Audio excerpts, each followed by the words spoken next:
Puji Tuhan, saya sampaikan selamat malam dan salam sejahtera dalam Tuhan kita Yesus Kristus. Haleluya. Shalom. Sungguh bersyukur kalau sore hari ini kita boleh kembali, malam hari ini kita boleh kembali bersama-sama beribadah kepada Tuhan.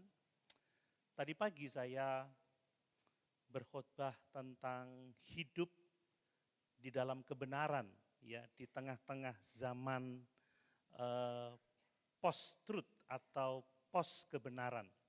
Bapak Ibu, zaman sekarang itu disebut sebagai zaman post-truth atau post-kebenaran, zaman setelah kebenaran. Di mana zaman sekarang orang tidak lagi mempercayai kebenaran yang absolut, ya. Orang sekarang tidak mau hidup di dalam kebenaran yang absolut, sehingga bagi orang-orang zaman sekarang, Alkitab itu bukan satu-satunya standar kebenaran. Bahkan banyak orang yang menganggap Alkitab sudah tidak relevan lagi dengan kehidupan modern sekarang. Banyak orang yang menolaknya, bahkan tidak lagi mencari kebenaran firman Tuhan. Tetapi Yesus memanggil kita, kalau kita sungguh-sungguh percaya kepada Yesus, Yesus mengatakan kita harus tetap tinggal di dalam firman-Nya. Hidup di dalam kebenarannya, karena kebenaran firman Allah itu adalah identitas bagi setiap kita yang percaya kepadanya. Bapak Ibu, kekristenan sejati tidak diukur dari hanya sekedar pengakuan iman kepada Yesus, tetapi ditentukan dari kesetiaan kita kepada firman Allah. Kenapa? Sebab firman Allah lah yang dapat menguduskan kita dari segala dosa, dari segala tipu muslihat iblis. Firman Tuhan yang memerdekakan kita untuk dapat hidup memuliakan Dia.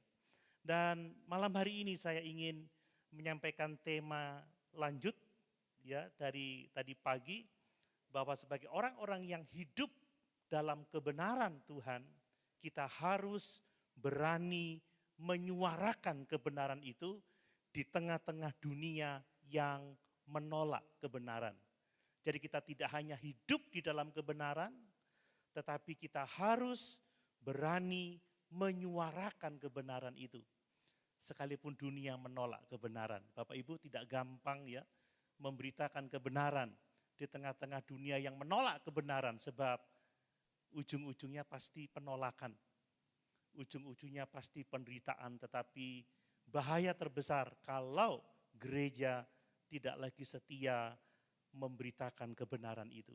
Mari kita membaca satu bagian firman Tuhan di dalam 2 Timotius pasal 4, ya, ayat 1 sampai ayat yang kelima. 2 Timotius pasal 4 ayat 1 sampai ayat yang kelima. Silakan kita berdiri.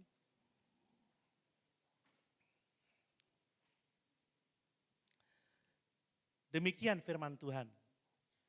Di hadapan Allah dan Kristus Yesus yang akan menghakimi orang yang hidup dan yang mati, aku berpesan dengan sungguh-sungguh kepadamu demi penyataannya dan demi kerajaannya. Beritakanlah firman, siap sedialah baik atau tidak baik waktunya. Nyatakanlah apa yang salah, tegurlah dan nasihatilah dengan segala kesabaran dan pengajaran.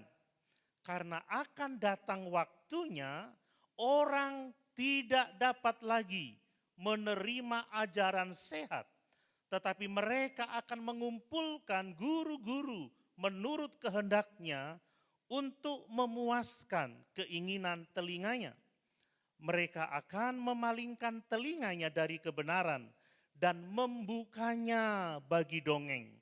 Tetapi kuasailah dirimu dalam segala hal, sabarlah menderita, lakukanlah pekerjaan pemberitaan Injil, dan tunaikanlah tugas pelayananmu. Haleluya, puji Tuhan. Jadi sekali lagi Bapak Ibu, kita ini hidup di zaman yang dimana manusia di zaman ini tidak lagi mau mempercayai kebenaran yang absolut, tidak mau hidup di dalam kebenaran. Di zaman sekarang ini, yang namanya perasaan itu lebih berpengaruh daripada fakta. Ini bahaya karena orang hidup berdasarkan perasaan, berdasarkan emosinya, bukan berdasarkan fakta atau kebenaran.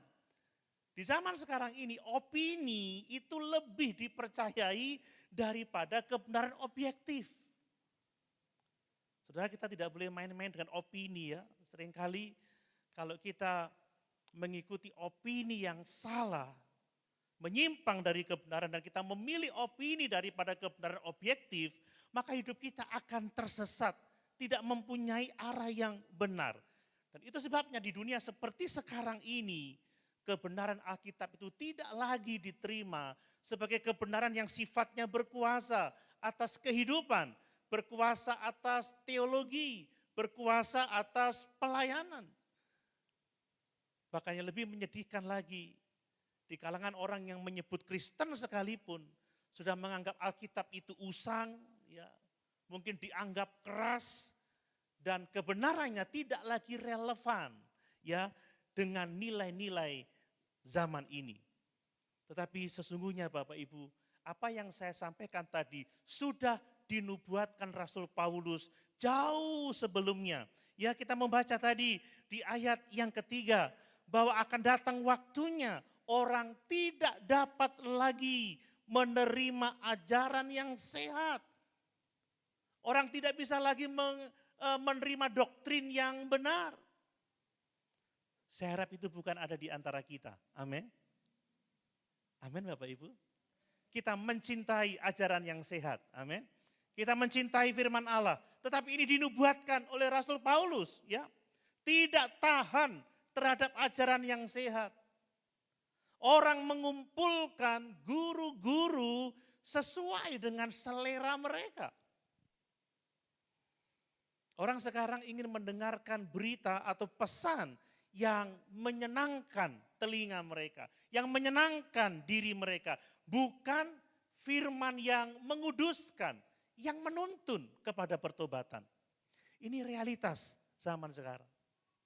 Namun demikian, tadi sudah sempat saya singgung, bahwa masalah terbesar bukan ketika dunia ini menolak kebenaran firman Allah, tetapi kalau kita gereja Tuhan, kalau kita orang-orang percaya sudah berhenti menyuarakan kebenaran itu. Kalau kita gereja Tuhan, kalau kita orang-orang percaya berhenti memberitakan Injil keselamatan itu, maka itu menjadi masalah yang sangat besar. Banyak orang sudah tidak lagi memberitakan kebenaran karena takut kehilangan simpati, takut tidak disukai, saudara ya. Saya seringkali mendapatkan kritik itu. Kenapa khotbahnya selalu keras? Kenapa kok tidak kontekstual begitu ya? Kenapa kok harus panjang gitu? Bahwa ya dikurangi waktunya. Bapak Ibu, saya berpikir bahaya, masalah bukan terletak pada dunia menolak kebenaran, tetapi kalau kita sudah tidak lagi menyuarakan kebenaran itu. Kalau kita tidak lagi memberitakan firman dengan jelas, disinilah tantangan bagi setiap kita orang yang percaya kepada Tuhan. Bukan hanya para pendeta, bukan hanya para pemberita Injil, tetapi tantangan bagi setiap kita yang percaya kepada Yesus. Apakah kita berani menyuarakan kebenaran firman Allah di tengah-tengah dunia yang menolak kebenaran itu? Apakah saya berani dianggap kuno, berani dianggap fanatik, berani tidak disukai, berani ditinggalkan karena menyuarakan kebenaran itu? Bapak Ibu, Alkitab mengajar kita untuk kita berani menyuarakan kebenaran sekalipun dunia menolaknya. Amin. Sekalipun dunia tidak mau mendengarnya. Bahkan sekalipun orang menganiaya kita karena menyuarakan kebenaran sebagai hamba-hamba Allah, sebagai murid Kristus. Tidak hanya pendeta, tidak hanya pemberita Injil, tetapi semua orang percaya harus berani menyuarakan kebenaran. Orang tua, didik anak-anakmu di dalam ajaran dan nasihat Tuhan. Amin. Amin. Jangan takut dianggap kuno. Papa mama sudah kuno, jangan. Suarakan terus kebenaran. Anak-anak juga demikian. Suarakan kebenaran. Dimanapun kita berada, suarakan kebenaran. Jangan lagi kita takut. Sebab itu masalah yang sangat besar. Ketika Injil tidak lagi diberitakan, ketika firman tidak lagi dikumandangkan, maka semua kita akan jauh dari jalan menuju keselamatan itu. Mari kita melihat beberapa hal yang penting yang dapat kita pelajari dari ayat-ayat ini berkenaan tentang berani ya menyuarakan kebenaran di tengah-tengah dunia yang menolak kebenaran itu. Yang pertama perhatikan, dunia di zaman akhir ini ya, yang disebut dengan zaman post-truth ini saudara. Dunia sekarang ini tidak lagi menghargai kebenaran firman Tuhan. Kita sudah membaca tadi bahwa akan datang waktunya ya, orang tidak dapat lagi menerima ajaran yang sehat. Perhatikan itu, orang tidak dapat lagi menerima ajaran yang sehat. Tetapi mereka akan mengumpulkan guru-guru menurut kehendaknya untuk memuaskan telinganya. Mereka akan memalingkan telinganya dari kebenaran dan membukanya bagi dongeng. Apa yang terjadi sekarang ini adalah nubuat Paulus yang menjadi realitas Bapak Ibu. Apa yang dinubuatkan Paulus itu menjadi realitas bagi zaman sekarang ini. Apa yang dituliskan oleh Paulus tidak hanya untuk sekedar jemaat mula-mula pada waktu itu, tetapi sebagai peringatan ya bagi setiap generasi gereja bahwa akan ada masanya. Orang-orang tidak tahan lagi mendengarkan firman Tuhan. Ungkapan waktunya akan datang, ini menunjuk kepada segala zaman. Ini terus berlangsung sampai hari ini. Ini harus menjadi perhatian bagi kita. Ya, Paulus mengatakan orang tidak akan tahan lagi terhadap kebenaran. Mereka bukan hanya menolak ajaran yang sehat, tetapi kebanyakan orang sekarang itu tidak mau didisiplin. Ya, tidak mau ditegur, tidak mau dituntun kepada pertobatan. Yang mereka cari bukanlah firman yang menguduskan, tetapi pesan-pesan yang menghibur, yang menyenangkan hati mereka. Inilah yang terjadi dewasa ini Bapak Ibu ya. Ini yang harus kita perhatikan. Orang tidak ingin lagi diberitahu apa yang benar menurut firman Allah. Tetapi orang ingin mengikuti apa yang menurut mereka baik. Apa yang menurut mereka cocok dengan kehidupan mereka. Itu bahaya yang terjadi sekarang. Coba kita lihat beberapa karakteristik ya dunia yang menolak kebenaran itu. Paulus mengatakan yang pertama tidak tahan terhadap ajaran yang benar. Bapak Ibu tahan mendengarkan khotbah-khotbah seperti ini? Haleluya. Tahan dikoreksi, ditegur, dinasihati. Atau ingin dengar khotbah tentang berkat-berkat, kasih karunia begitu. Tentunya kita tahan ya. Karena tidak tahan terhadap ajaran yang benar, itu adalah ciri dunia yang menolak ajaran yang sehat. Kata tidak dapat lagi menerima ajaran yang sehat, itu dalam bahasa Yunaninya adalah hugiainausis didaskalias. Jadi hugiainausis didaskalias itu artinya orang-orang yang menolak ajaran yang menyehatkan jiwa. Jadi mereka tidak tahan mendengarkan ajaran yang menyehatkan jiwa. Jadi firman Allah itu dapat diumpamakan seperti makanan rohani yang sehat, yang bergizi. Dan seringkali makanan yang sehat dan bergizi itu enggak enak rasanya di lidah Bapak Ibu ya. Makanya orang itu menolak. Tetapi junk food ya, makanan siap saji, waduh itu pasti manis, ya rasanya sedap karena banyak penyedap rasanya begitu. Kemudian dibumbui dengan sangat-sangat enak, tetapi seringkali itu tidak sehat untuk tubuh kita. Nah ini yang seringkali terjadi. Orang tidak tahan lagi menerima ajaran yang sehat. Karena ajaran yang sehat itu seringkali tidak cocok di telinga. Tidak enak ketika menegur. Itulah kata firman Tuhan dalam Ibrani pasal 12. Teguran itu seringkali enggak enak di awal, tetapi sesungguhnya menyehatkan. Amin Bapak Ibu. Ini yang sering terjadi. Banyak orang Kristen sekarang ini ingin mendengar firman, tetapi bukan sebagaimana yang Allah nyatakan kepada kita, tetapi yang sesuai dengan keinginannya. Orang mencari berita-berita tentang berkat ya, karena tidak tahan mendengar berita panggilan untuk pertobatan. Mereka senang mendengar tentang kasih Allah, tetapi menolak berbicara tentang murka Allah. Nah ini, padahal kasih dan keadilan Allah itu tidak dapat dipisahkan. Itu ciri yang pertama, tidak tahan terhadap ajaran yang menyehatkan jiwa. Kemudian ciri berikutnya adalah mengumpulkan guru-guru menurut kehendaknya. Nah ini saudara, perhatikanlah ya, bahwa orang-orang itu tidak hanya mencari satu guru, tetapi mengumpulkan guru-guru. Artinya beberapa guru, lebih dari satu, banyak itu. Mereka memilih banyak pengajar sesuai dengan selera. Mencari pengkhotbah seperti yang mereka inginkan. Yang menyenangkan telinga, yang menghibur. Yang tidak menegur dosa. Saya pernah saksikan dulu, saya satu waktu pernah diundang khotbah. Lalu pada waktu saya masuk di gedung gereja itu dia berkata, tolong ya jangan khotbah tentang dosa. Tapi mana mungkin membaca Alkitab tidak menyinggung tentang dosa. Ini pergumulan. Dan fenomena ini sangat-sangat nyata.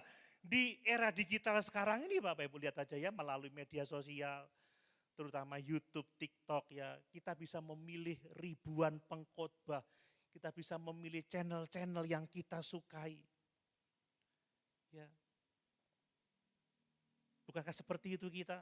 Saya bisa lihat di status jemaat ya, di postingan mereka. Nanti khotbah ini, khotbah ini, khotbah ini, khotbah ini. Saya tunggu-tunggu, khotbahku kok gak ono ya? Makanya kadang-kadang saya takut melihat status jemaat. Karena gak ada khotbah saya di situ. Bercanda saja saudara.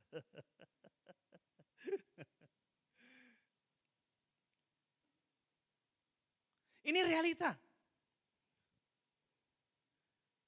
Orang sekarang tidak lagi bertanya apa yang benar. Apa yang sesuai dengan kehendak Allah. Tetapi apa yang cocok dengan pikiran saya. Apa yang sesuai dengan selera saya. Apa yang cocok dengan kebutuhan saya. Kan seperti itu.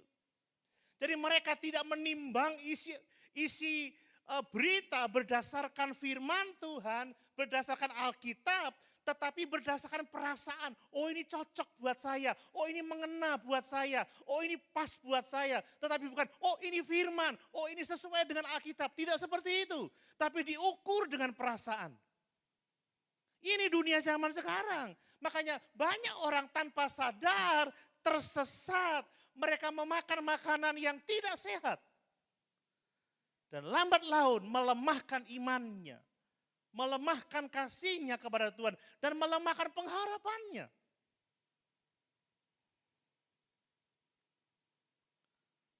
Inilah ciri-ciri yang kita lihat zaman sekarang. Dan tidak hanya itu Bapak Ibu, mereka itu memalingkan telinga dari kebenaran dan membukanya bagi dongeng. Ya, ini tidak hanya terjadi di kalangan anak-anak Tuhan ya. Pelayan-pelayan pun suka juga memalingkan telinganya kepada dongeng-dongeng itu. Istilah dongeng di sini dari kata Yunani mutos, ya. Jadi bicara tentang cerita buatan manusia yang tampaknya rohani, tetapi tidak berasal dari Allah.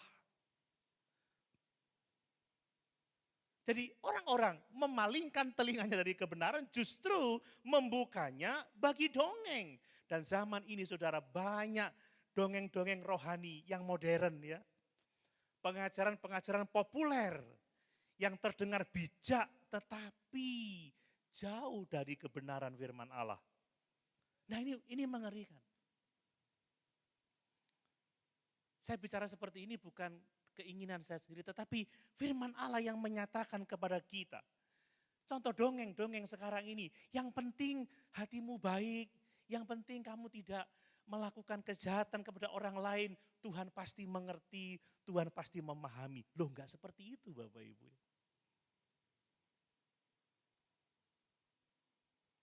Ini mengarahkan orang untuk bergantung kepada kebenarannya sendiri, bergantung kepada kebaikannya sendiri, bukan bergantung pada anugerah, bukan bergantung pada kasih karunia. Ada yang ngomong semua kepercayaan sama kok, semua agama sama kok.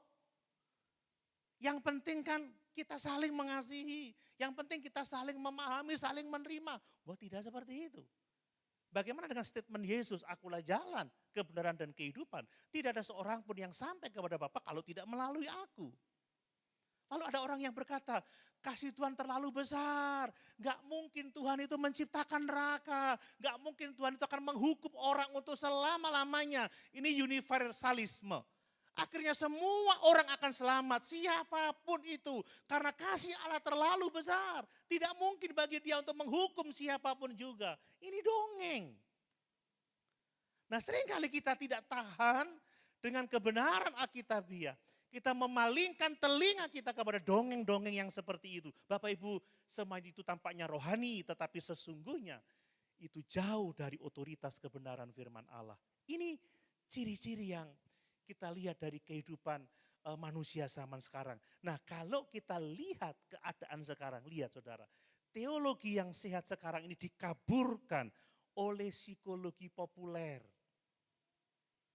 Mungkin bahasa-bahasa ini terlalu teologis ya, tetapi ini penting bagi kita. Contoh ya, banyak pengajaran Kristen sekarang sudah mulai digantikan dengan motivasi rohani. Ya, orang hanya butuh motivasi, tapi sudah nggak lagi baca Alkitab. Nggak lagi mau mendengarkan penjelasan Alkitab yang sifatnya runtut, yang sifatnya lengkap, kan begitu. Diganti dengan motivasi rohani. Berita-berita Injil yang menuntut pertobatan, yang menuntut meninggalkan dosa, diganti dengan berpikir positif, kan seperti itu ya. Pesan-pesan yang sifatnya positif, yang menyenangkan pendengarnya. Dosa itu sesungguhnya tidak ada, yang salah itu pikiran kita. Kalau kita berpikir tidak ada dosa, maka dosa itu tidak ada sebenarnya. Mungkin Bapak Ibu pernah mendengar yang seperti itu. Berita tentang salib diganti dengan pengembangan diri. Berita tentang menyangkal diri diganti dengan berita pengembangan diri. Kan seperti itu. Orang lupa bahwa Injil itu adalah kekuatan Allah yang menyelamatkan setiap orang yang percaya. Amin. Tetapi orang sudah mulai digeser dari Injil yang menyelamatkan itu. Kemudian kita melihat juga bahwa ibadah-ibadah sudah bergeser fokusnya dari kebenaran berpindah kepada fokus menyenangkan daging. Ya. Jujur kalau kita mau terbuka, mau mengakui ibadah-ibadah seringkali sudah mulai mirip dengan konser daripada pemujaan yang tulus, yang sejati kepada Allah kita itu. Emosi seringkali menggantikan pengajaran firman. Dan suasana seringkali menggantikan penyembahan yang tulus yang datang dari kehidupan kita. Bapak Ibu, apakah dalam setiap puji-pujian kita sungguh-sungguh berfokus kepada Allah? Kita menyembah Dia, mengagungkan Dia. Ingat Alkitab mengatakan Tuhan mencari penyembah-penyembah benar. Orang-orang yang menyembah dalam roh dan kebenaran. Apakah kita yang di depan ini melayani karena kita mengasihi Tuhan dan membawa jemaat untuk memuliakan Yesus? Dan tidak hanya itu, ada banyak kehidupan kerohanian yang dangkal hari-hari ini karena penolakan terhadap kebenaran firman Allah, itu melahirkan generasi yang tidak kokoh di dalam firman. Bersemangat, tetapi tanpa pengenalan akan firman Allah yang benar. Banyak orang yang ingin mujizat Bapak Ibu ya, tetapi tidak mau disiplin rohani. Banyak orang ingin pengurapan tetapi menolak proses pembentukan rohani di dalam Kristus Yesus. Ini kondisi zaman sekarang. Mari Bapak Ibu, tanpa kita berpegang teguh kepada kebenaran firman Allah, kita tidak akan bertumbuh menjadi dewasa di dalam Kristus. Akar dari semua persoalan ini adalah penolakan terhadap kebenaran. Bahaya kalau kita sudah menolak kebenaran. Kenapa sih ya kita tidak mau sungguh-sungguh menyembah, memuji, memuliakan Tuhan, tidak dengan rela hati melayani Tuhan, karena ada penolakan terhadap kebenaran. Coba kita baca di dalam Roma 1 ayat 18 ya. Roma 1 ayat 18. Roma pasal 1 ayat yang ke-18. Demikian firman Tuhan, sebab murka Allah itu nyata dari sorga ya, atas segala kefasikan dan kelaliman manusia yang menindas kebenaran dengan kelaliman. Bayangkan, kebenaran ditindas dengan kelaliman atau kebenaran ditindas dengan kebodohan. Ini dosa yang disengaja. Manusia lebih memilih dosa, lebih memilih kebohongan, lebih memilih hal-hal yang tidak datang dari Allah daripada firman Allah. Ini tindakan yang secara terang-terangan menolak otoritas firman Allah dalam hidup mereka. Mereka mengaku mengenal Allah, tetapi mereka tidak menerima Allah sebagaimana adanya. Dan mereka tidak memuliakan Allah yang harus mereka muliakan. Ini sungguh luar biasa mengerikan. Coba lihat ayat yang ke-21 Bapak Ibu ya. Di dalam Roma 1 itu ayat 21. Sebab sekalipun mereka mengenal Allah, perhatikan, mereka tidak memuliakan Dia sebagaimana Allah atau mengucap syukur kepadanya. Sebaliknya pikiran mereka menjadi sia-sia dan hati mereka yang bodoh menjadi gelap. Ini realitas dunia sekarang. Tidak lagi menghormati kebenaran firman Allah. Itu sebabnya Bapak Ibu, mari sebagai jemaat Tuhan, sebagai pengikut Kristus yang sejati, kita harus menyadari bahwa setiap pemberitaan firman Tuhan yang murni itu akan selalu menghadapi perlawanan. Tetapi jika gereja, jika saudara dan saya tidak setia lagi mengajarkan kebenaran yang sejati ini, maka sesungguhnya kita akan mengalami kemerosotan rohani. Makanya jangan takut terhadap tantangan. Amin Bapak Ibu. Mari kita setia kepada firman Allah. Setia mempelajari, setia ya menyuarakan kebenaran itu. Sebab kalau kita tidak setia lagi menyuarakan kebenaran itu, pasti akan ada penolakan demi penolakan. Bahkan orang yang mengaku beriman sekalipun tidak akan memahami kebenaran yang sejati. Kita harus menolak godaan ya untuk menyenangkan telinga manusia. Ya saya seringkali juga tergoda ya. Gimana ya khotbah yang simple aja, yang singkat aja. Tetapi kita harus menolak godaan itu. Kita harus mengajarkan firman Tuhan. Saya kalau di kelas saya sekali mengajarkan seperti ini. Kita ini pelayan-pelayan Tuhan tidak punya otoritas atas jemaat. Yang punya otoritas adalah Yesus Kristus. Amin Bapak Ibu. Jemaat ini adalah milik Kristus, dibeli dengan harga yang sangat mahal. Jemaat ini tubuh Kristus. Jemaat itu domba-domba milik Kristus. Jemaat itu mempelai Kristus.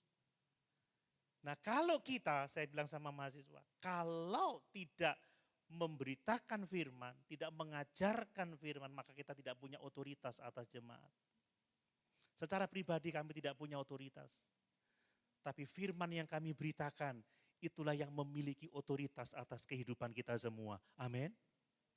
Itu yang memiliki otoritas atas kehidupan kita bersama. Dan mari di tengah-tengah dunia yang menolak kebenaran ini, kita harus membimbing jemaat untuk mencintai kebenaran.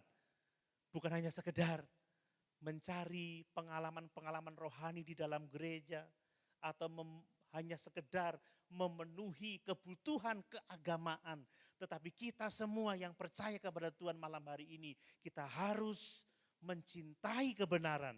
Kita harus bertumbuh dalam kebenaran. Kita harus hidup dalam kebenaran. Dan kita harus setia menyuarakan kebenaran. Amin. Ini kehendak Allah atas hidup kita. Nah, hal yang kedua saudaraku ya. Perhatikan, bahwa tugas utama saudara dan saya, tugas utama gereja dan semua pelayan Tuhan adalah memberitakan firman itu. Menyuarakan kebenaran itu. Saya baca ayat yang kedua lagi, beritakanlah firman. Siap sedialah baik atau tidak baik waktunya. Nyatakanlah apa yang salah, tegurlah dan nasihatilah dengan segala kesabaran dan pengajaran. Ini tugas gereja dan ini harus kita pahami bersama-sama. Kita harus bekerja sama melakukan ini. Ini adalah panggilan yang kudus yang tidak dapat digantikan oleh hal-hal yang lain Bapak Ibu ya. Ini panggilan kita bersama, bukan hanya para pendeta atau para pengerja, para pelayan, tidak. Ini panggilan kita bersama, kita harus bekerja bersama-sama untuk memberitakan firman itu dengan setia. Setelah Paulus memperingati Timotius bahwa akan terjadi penolakan terhadap ajaran yang sehat, orang mencari guru-guru seperti yang mereka sukai, maka Paulus tidak mengajar Timotius ya tentang strategi memasarkan gereja, tidak. Tidak mengajarinya bagaimana menjadi populer di tengah-tengah zaman yang sukar itu. Tetapi ada satu perintah yang sangat jelas, beritakanlah firman, baik ataupun tidak baik waktunya. Ini tugas kita, ini tugas gereja. Ini penting untuk kita pahami Bapak Ibu. Ya, beritakanlah firman itu berasal dari kata keruso, artinya menyampaikan dengan keras, menyampaikan dengan penuh otoritas sebagai seorang utusan kerajaan Allah. Timotius, beritakanlah firman, kan begitu. Jemaat, beritakanlah firman. Gereja, beritakanlah firman.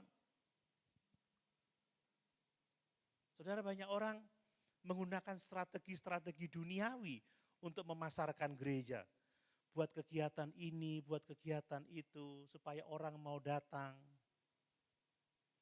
Jemaat dibuat nyaman, enak kalau di sana, enak begini, begitu. Tapi Paulus tidak mengatakan seperti itu. Dia mengatakan beritakanlah firman. Coba baca di Alkitab, tidak ada strategi pemasaran gereja, tidak ada.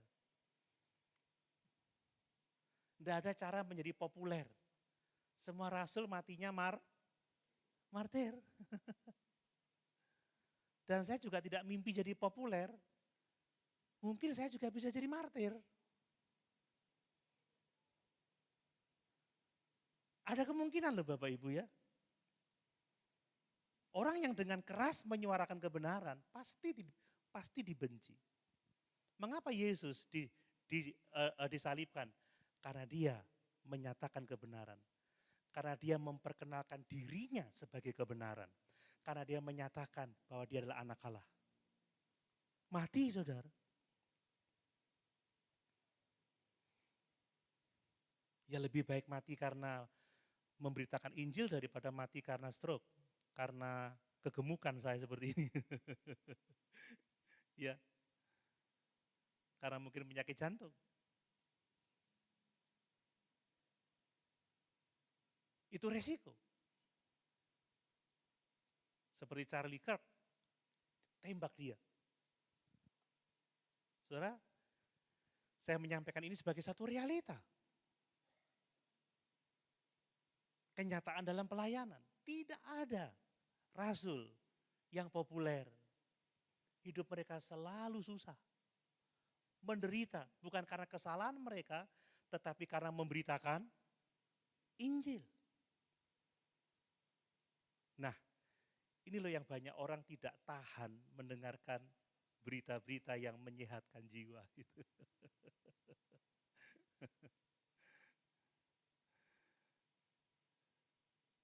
Ya toh, tegang toh.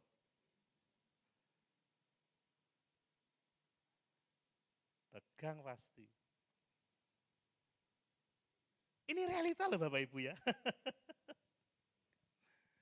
Caruso, beritakan dengan keras, beritakan dengan tegas, beritakan dengan otoritas, beritakanlah firman, suarakan kebenaran. Begitu. Sekalipun dunia menolak, sekalipun kamu dibenci, kamu dijauhi, kamu dianiaya, beritakanlah firman, baik maupun tidak baik waktunya.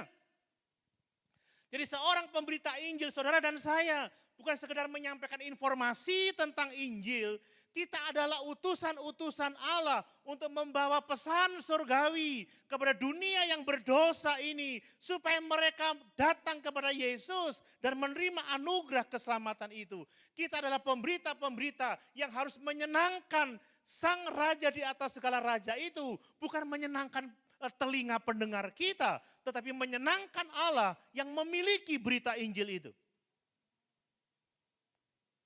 Nah ini yang berat. Resikonya martir, saudara. Ya. Tapi inilah kebenaran firman Allah. Makanya firman ini adalah satu-satunya inti berita yang tidak boleh tidak. Harus kita beritakan, tidak boleh diganti dengan berita yang lain. Ya, Paulus tidak berkata, beritakanlah pendapatmu, tidak. Bukan beritakanlah opinimu, tidak. Beritakanlah pengalamanmu, tidak. Beritakanlah pengalaman orang lain, tidak. Tetapi beritakanlah firman, beritakanlah Injil.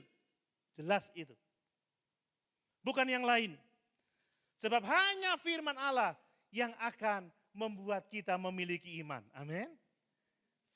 Iman itu timbul dari pendengaran. Pendengaran akan firman Kristus. Coba kita baca Roma 10 ayat 17. Supaya kita dikuatkan. Roma pasal 10 ayat 17. Demikian firman Tuhan. Jadi iman timbul dari pendengaran. Dan pendengaran akan firman Kristus. Jadi harus firman yang diberitakan. Coba kita lihat Ibrani 4 ayat 12. Ibrani pasal 4 ayat 12.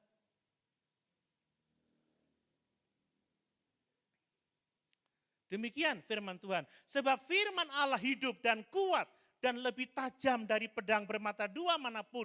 Ia menusuk amat dalam sampai memisahkan jiwa dan roh, sendi-sendi dan sumsum. Ia sanggup membedakan pertimbangan dan pikiran hati kita. Dan tidak ada suatu makhluk pun yang tersembunyi di hadapannya. Sebab segala sesuatu telanjang dan terbuka di depan mata Dia, yang kepadanya kita harus memberikan pertanggungan jawab. Hanya firman yang menyatakan pikiran kita yang salah, yang menyatakan perasaan kita yang salah, hati kita yang keliru. Dia sanggup membedakan pertimbangan-pertimbangan di dalam pikiran kita. Bukan pengalaman saya, bukan pendapat saya, bukan opini saya, tetapi firman Allah. Dan hanya firman Allah yang sanggup menguduskan kita. Coba lihat Yohanes 17 ayat 17. Yohanes 17 ayat 17. Demikian firman Tuhan. Kuduskanlah mereka dalam kebenaran. Firman-Mu adalah kebenaran. Kebenaran yang menguduskan kita. Itulah sebabnya kenapa firman itu harus diberitakan. Dan pemberitaan firman Tuhan itu adalah tugas yang harus dilakukan di dalam segala waktu, saudara. Paulus mengatakan, siap sedialah baik ataupun tidak baik waktunya. Ini luar biasa. Ya, artinya apa? Baik di saat yang menguntungkan maupun di saat-saat yang tidak menguntungkan. Di saat-saat orang mau mendengarkan atau di saat-saat orang tidak mau mendengarkan, tetap firman harus diberitakan.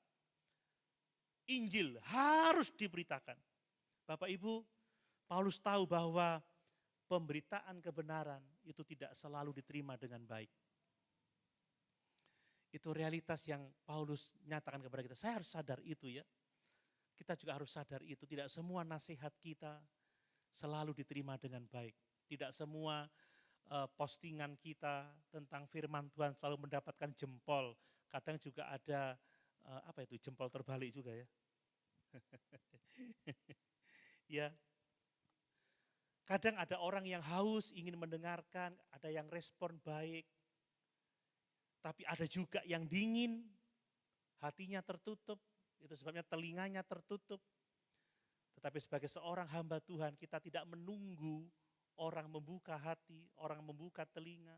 Tidak menunggu keadaan baik, kapanpun juga ada kesempatan, firman harus diberitakan. Injil harus diberitakan. Semua waktu tepat untuk memberitakan Injil. Kapanpun itu Bapak Ibu. Ya. Seorang pemberita Injil tidak diatur oleh suasana. Tidak dikendalikan oleh situasi jemaat. Tetapi dikendalikan oleh dorongan Roh Kudus. Ya. Untuk memberitakan firman Allah kepada jemaat. Ini yang penting untuk kita lakukan. Satu contoh Bapak Ibu ya. Yeremia pasal 20 ayat yang ke-9. Ya ini contoh, Yeremia 20 ayat yang ke-9. Coba kita lihat ayat itu. Yeremia pasal 20 ayat yang ke-9. Ditulis seperti ini. Tetapi apabila aku berpikir, aku tidak mau mengingat dia, dan tidak mau mengucapkan firman lagi demi namanya, maka dalam hatiku ada sesuatu yang seperti api yang menyala-nyala. Terkurung dalam tulang-tulangku, aku berlelah-lelah untuk menahannya, tetapi aku tidak sanggup. Lihat, ketika Yeremia Nabi itu berpikir, aku tidak mau memberitakan firman. Aku tidak mau mengingatkan orang tentang Tuhan. Aku tidak mau lagi bicara tentang kebenaran. Apa yang dilakukan Tuhan Bapak Ibu? Tuhan membuat dia mengalami ya bagaimana dalam hatinya ada sesuatu yang seperti membakar, ada yang panas, ada yang menggelisahkan dia. Dia tidak bisa menahannya. Sehingga apapun yang dia inginkan untuk menutup mulutnya, pada akhirnya dia akan membuka mulutnya untuk Injil. Ini dialami oleh Yeremia. Seorang pemberita firman sejati. Dia memberitakan karena dorongan Allah. Ya. Firman Allah yang ada di dalam dirinya itu seperti api yang tidak bisa dipadamkan. Itu bergelora dalam hidupnya, menyala-nyala dalam hidupnya. Dan itu mendorong dia untuk memberitakannya. Itulah pekerjaan Tuhan dalam kehidupan kita, orang-orang yang percaya kepadanya. Saudara, kalau saudara tidak mau menceritakan firman kepada anak-anak, seharusnya saudara gelisah. Kebenaran itu seharusnya mendorong saudara untuk bicara firman. Itulah pentingnya memberitakan firman Allah. Dan tujuan dari pemberitaan firman itu adalah menyatakan kesalahan, menegur, dan menasihati. Nah ini yang seringkali tidak selalu mendapatkan respon yang positif ya. Mendapatkan respon yang baik. Kadang ada komen, koyok ngerti-ngerti ya wae gitu. Coba seandainya ngerti posisi saya dan lain sebagainya. Itu menjadi tantangan, tetapi inilah tujuannya Bapak Ibu ya. Coba kita baca lagi di 2 Timotius tadi.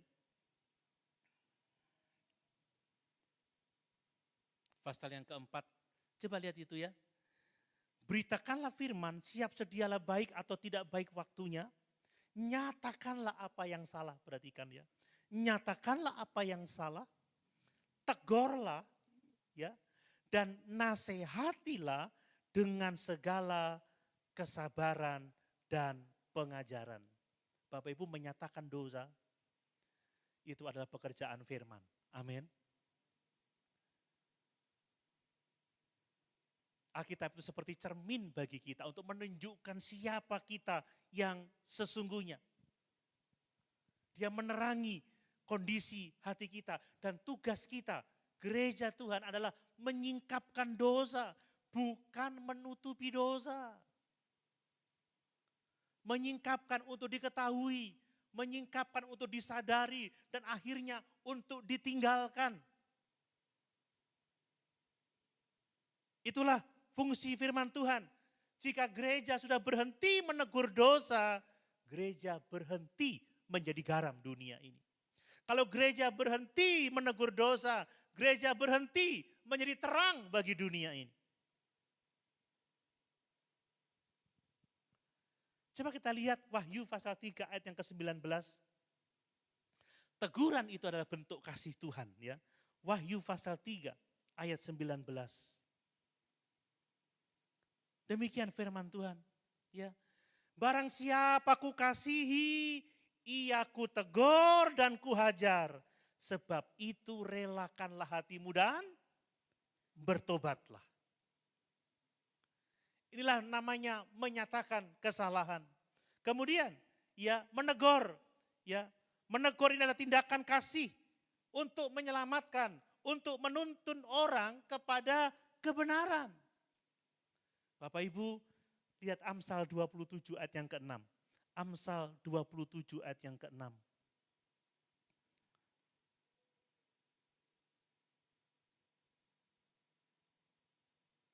Perhatikan firman Tuhan, ya. Seorang kawan memukul dengan maksud baik, tetapi seorang lawan mencium secara berlimpah-limpah. Bapak Ibu, kalau kita melihat saudara seiman kita sedang melakukan kesalahan, jangan segan-segan menegur, karena teguran seorang kawan itu tujuannya adalah untuk mendatangkan kebaikan. Amin. Tetapi seorang lawan membiarkan musuhnya tetap tinggal dalam kelemahan, tetap tinggal dalam kesalahan. Karena memang itu tujuan musuh untuk menghancurkan, untuk menjatuhkan. Tetapi orang yang benar-benar mengasihi itu menegur, seringkali keras, seringkali menyakitkan. Tetapi itulah teguran. Coba lihat Ibrani pasal 12. Ibrani pasal 12.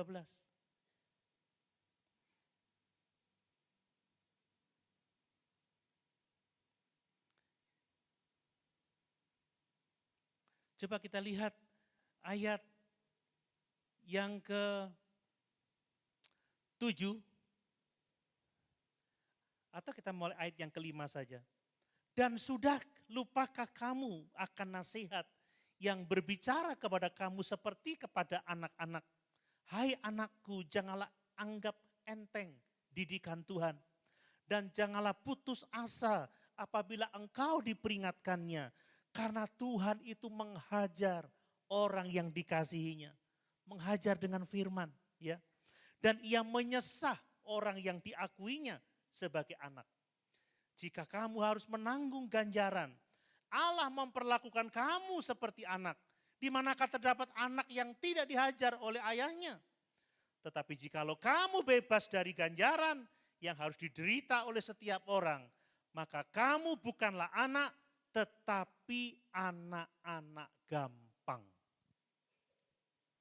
Saudara, kalau sudah Tuhan tidak berbicara kepada kita, tidak menyatakan kesalahan kita, tidak menegur kita, maka sesungguhnya kita adalah anak-anak gampang. Makanya kalau orang tua itu masih cerewet, masih ngomong, masih mau ngajarin, itu namanya sayang, saudara. Dan kalau firman Allah menegur kita dengan keras, itu namanya sayang. Teguran yang berharga, itu lebih berharga daripada pujian yang menyesatkan. Pujian yang menuntun kepada kehancuran. Nah kemudian firman itu diberitakan untuk apa? Untuk memberikan nasihat dengan segala kesabaran dan pengajaran. Ini luar biasa ya. Firman Tuhan tidak sekedar berhenti menegur atau berhenti pada teguran, tetapi terus menasihati, terus membimbing, terus mengajar, mendorong. Inilah firman Tuhan. Makanya dikatakan dengan segala kesabaran, dengan segala pengajaran. Yang namanya sabar itu tidak buru-buru melihat hasil. Ya kita menegur sekarang langsung berhasil sekarang. Tidak, kadang kita butuh waktu. Perlu diingatkan, perlu diingatkan, perlu diingatkan, perlu dinasihati. Saudara, yang namanya progres itu tidak langsung sempurna ya. Tetapi kita melihat ada pertumbuhan, itu sudah berkat yang luar biasa. Hati-hati dengan konteks zaman sekarang ini ya. Banyak orang yang sudah tidak lagi mau setia kepada firman Tuhan. Tidak mau dinyatakan kesalahannya, tidak mau ditegur, tidak mau dinasihati. Dan orang-orang yang seperti itu biasanya tidak akan dapat bertumbuh dalam kebenaran. Hal yang ketiga, yang terakhir. Saudara, saya akan bicara tentang karakter pemberita kebenaran yang sejati. Paulus mengatakan, tetapi engkau kuasailah dirimu dalam segala hal, sabarlah menderita, lakukanlah pekerjaan pemberita Injil, dan tunaikanlah tugas pelayananmu. Wow, ternyata menjadi pelayan-pelayan Tuhan, menjadi jemaat yang berani menyuarakan kebenaran itu membutuhkan karakter yang seperti ini. Ya, dapat menguasai diri, sabar menderita, terus melakukan pekerjaan pemberitaan Injil, dan setia menunaikan tugas pelayanan. Perhatikan bahwa kehidupan kita harus berbeda dari dunia ini. Ya, ada kontras antara dunia yang menolak kebenaran firman dengan para pemberita-pemberita Injil yang setia. Kata-kata tetapi engkau ini menunjukkan kontras. Kalau dunia tidak tahan mendengarkan ajaran yang sehat, kalau dunia memalingkan telinganya untuk dongeng, kalau dunia mencari pengajar-pengajar yang menyenangkan telinga mereka, tetapi engkau, kata firman Tuhan, kita harus berbeda. Kita tidak sama dengan dunia yang tidak lagi mau mendengarkan ajaran yang sehat, yang mencari guru-guru sesuai dengan keinginan hati, yang memalingkan telinga pada dongeng. Kita harus berbeda dari dunia ini. Kalau kita tidak berbeda, kita tidak bisa menjadi pemberita-pemberita kebenaran. Kita harus menyukai firman Tuhan. Amin. Kita harus setia kepada pengajaran firman. Kita harus mengarahkan telinga kita kepada firman Allah. Dan kita harus hidup sesuai dengan firman Allah itu. Perhatikan kata kuasailah dirimu dalam segala hal. Ini berbicara mengenai integritas dan kewaspadaan rohani Bapak Ibu ya. Ini bicara tentang penguasaan diri secara rohani. Penguasaan diri secara emosional, penguasaan diri secara moral, menguasai diri. Ya. Jadi kita tidak bisa memberitakan firman kalau kita tidak bisa menguasai diri. Sebagai pemberita-pemberita firman, kita tidak boleh dikendalikan oleh emosi, ya. Kita tidak boleh dikendalikan oleh ketakutan, kita tidak boleh dikendalikan oleh tekanan sosial, tetapi kita harus dikendalikan oleh Allah untuk dengan berani memberitakan firman Tuhan. Karakter itu yang membuat kita tetap setia Bapak Ibu ya. Kemudian sabar menderita. Mengapa perlu sabar menderita? Karena pemberita-pemberita firman, tadi sudah saya beritakan, sudah saya sampaikan, tidak akan pernah terlepas dari yang namanya penderitaan. Paulus sendiri contoh yang nyata. Paulus dia banyak menderita karena Injil. Ya, dia disesah beberapa kali karena Injil. Dia sempat dilempari dengan batu, dia sempat mati tetapi hidup kembali. Dia mengalami banyak penganiayaan, dia dipenjara dan lain sebagainya. Tetapi Paulus tetap sabar. Sehingga dalam 2 Timotius pasal yang keempat dia mengatakan, aku telah mengakhiri pertandingan yang baik. Aku telah mencapai garis akhir dan aku telah memelihara iman. Dia setia memberitakan Injil sampai akhir hidupnya. Makanya di bagian yang berikutnya Paulus mengatakan, lakukan, tunaikan tugas pelayananmu dengan setia. Ini bicara tentang kesetiaan di dalam misi Bapak Ibu ya. Tidak boleh berhenti, apapun yang kita hadapi. Terus menyuarakan kebenaran, apapun tantangannya. Tidak mundur sedikit pun. Ya. Tunaikan tugas pelayananmu sampai akhir. Kan begitu.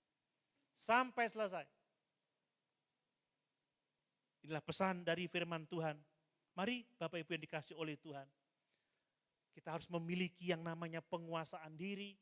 Kita memiliki yang namanya kesabaran dalam penderitaan. Kita harus memiliki semangat ya untuk memberitakan firman.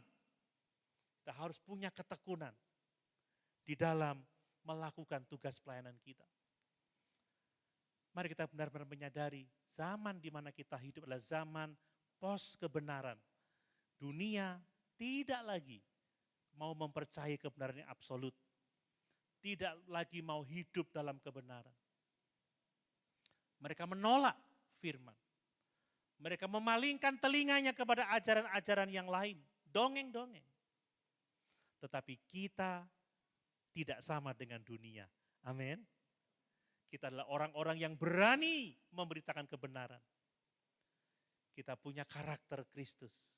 Ya. Kita punya penguasaan diri. Kita punya kesetiaan. Kita punya semangat. Kita tekun sampai akhir. Sampai pada akhirnya hidup kita sungguh-sungguh memuliakan Tuhan. Dan hidup kita bertumbuh di dalam kebenaran. Amin. Mari kita tetap setia kepada Yesus, setia kepada firman-Nya, hidup dalam kebenaran, dan berani memberitakan kebenaran itu sekalipun dunia menolaknya. Sama-sama kita berdiri.